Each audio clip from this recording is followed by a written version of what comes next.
সূর্যের এই প্রখরতা, এটাও একজন মানুষকে কিসের কথা স্মরণ করিয়ে দেয়? জাহান্নামের কথা স্মরণ করিয়ে দেয়। সূর্য পৃথিবীর চাইতে কত লক্ষ গুণ বড়? সূর্য পৃথিবীর চাইতে 13 লক্ষ গুণ বড়।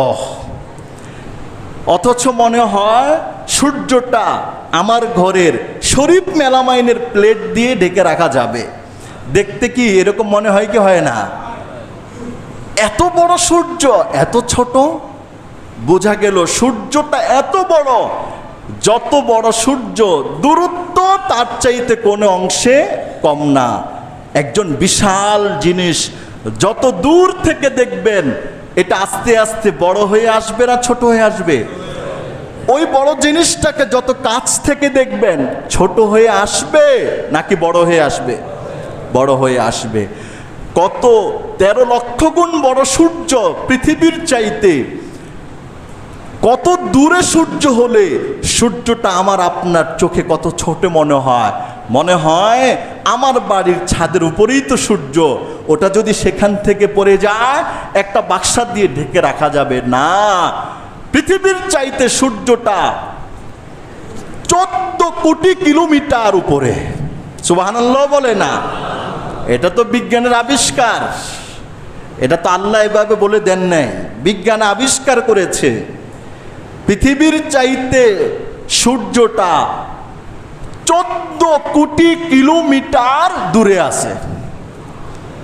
এরা মনে করতেছে 14 কিলোমিটার, 1400 কিলোমিটার, 14,000 কিলোমিটার, 14 লাখ নয়। মনে করবেন 100,000-এ হয় 1 লাখ, 100 লাখে হয় 1 কোটি। এইরকম 14 কোটি কিলোমিটার উপরে আছে কোনটা? এই সূর্যটা।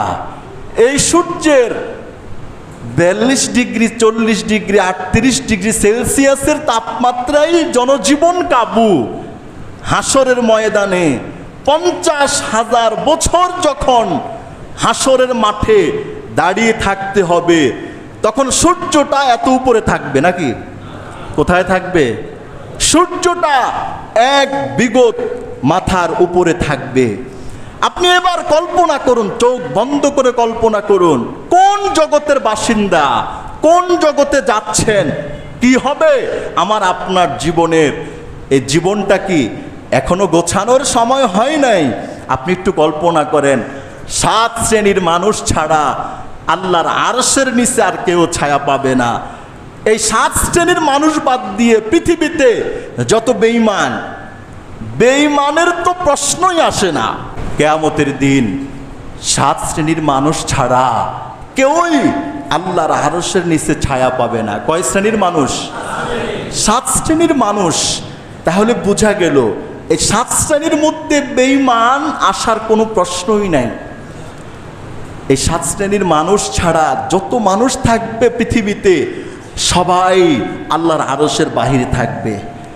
যারা অপরাধী, পাপী, যারা বিভিন্ন অপরাধে জর্জরিত, দুনিয়ার থেকে পাপটা মোচন করতে যাইতে পারলো না, মানুষের হক আদায় করে যাইতে পারলো না, নিজেরটাই ভোগ করেছে, ওরাও আরশের বাহিরে থাকবে। 7 শ্রেণীর ওয়ালা ব্যক্তি আরশের ছায়ার নিচে থাকবে।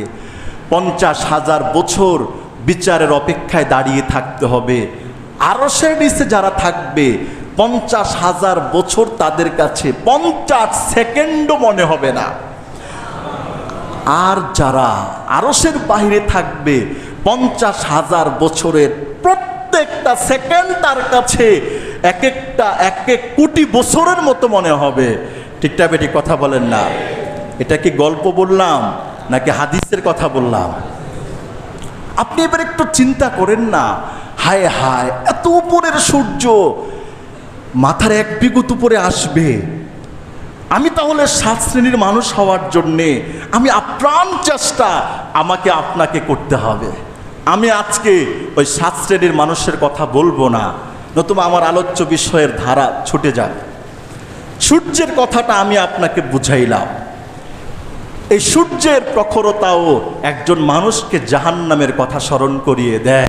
সূর্যের নিচ দিয়ে হাঁটেন আর চিন্তা করেন, আহা এত প্রচণ্ড রোদ, আল্লাহ জীবনের গুনাহ মাফ করে দেন না, এই তাপ সহ্য করতে পারি না, জাহান্নামের তাপ সহ্য করব কিভাবে, দুনিয়ার একটু সহ্য করতে পারি না, আগুন সহ্য করব কিভাবে, এটাও আপনাকে জাহান্নামের কথা স্মরণ করিয়ে দেয়।